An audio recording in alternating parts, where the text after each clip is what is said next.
To me, Hawked is a game about treasure hunters for hire who were brought on by a once legendary treasure hunting organization who may have fallen on hard times since. Hawked is at its heart a treasure hunting game. You can live out your treasure hunter fantasy. It can be the most extreme, colorful version of a treasure hunter you can dream of, right? Like any skills that you want, any look that you want.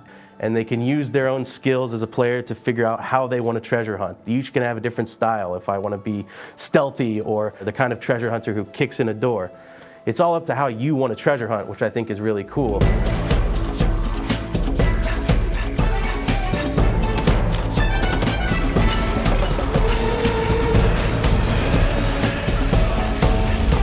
Our creative director and our development director, they've got a lot of adventure in their life. They travel a lot, they go surfing, and so they've always had this love of adventure in movies, even from being youngsters.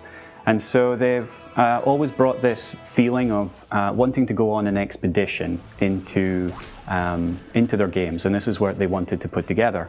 I think we really wanted to think about what treasure hunting would be like in the modern age. You know, usually these stories are told in decades past or from a time that isn't rife with technology, I should say. We really wanted to find out what treasure hunting would be like if technology was able to really aid treasure hunters in their quest. So in the game, you play a renegade and you've been hired by a mysterious corporation called Grail.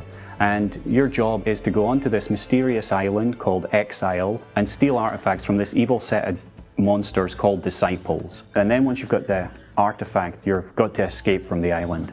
And at this point, everybody's going to be coming after you. All the other players are trying to steal the artifact from you, and you have to get back to the extraction point. I think what makes Hawked very unique is the way we're telling a story in our multiplayer space. With every season, or I should say issue, with every issue that we publish, it is not just a new coat of paint to the player hub or to the world. We are unraveling a story with each one of these issues. So when issue 1 ends, hopefully the players will be like, oh my God, I can't believe you just did that. And then when issue 2 ends, you're gonna be like, I can't believe now they did that. We use this kind of narrative approach of comic books to have everything kind of keep you coming back and experiencing more. It is the players who are progressing the story. Everything that they collect from the island, everything they uncover from the island is what is going to unlock the next parts of the story. So it's never going to progress without their direct involvement in what they're doing. One of the first things that we had to translate from narrative into art was actually the Rift Wake, which is the hub where the players hang out at.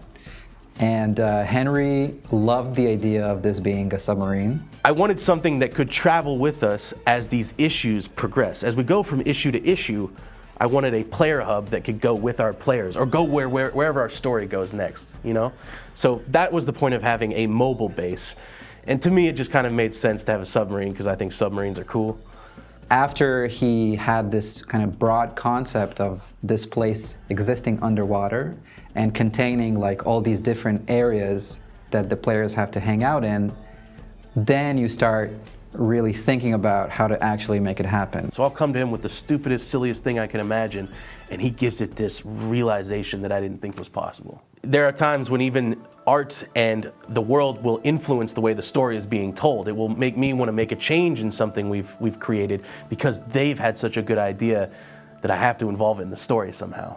This isn't a game which has been one person's vision that we're just pushing down onto everybody and nobody's allowed to have their input into it. And so we've got surfing in there because people love surfing. We've got guitars in there because people love guitars. The other side of it has been the closeness to our community. We have a really active community on Discord, and we go and talk to them regularly, we listen, we bring in their feedback, and together we're actually making this game. So it really feels like this collaborative experience, not just between the team where they can get lots of input, but also around the community and they get lots of input. The best thing the players can say about this game is, man, you can really see they enjoyed working on this, because we really did. I think that players will find that there's deeper mysteries going on this island than just the treasures that they're grabbing as they go.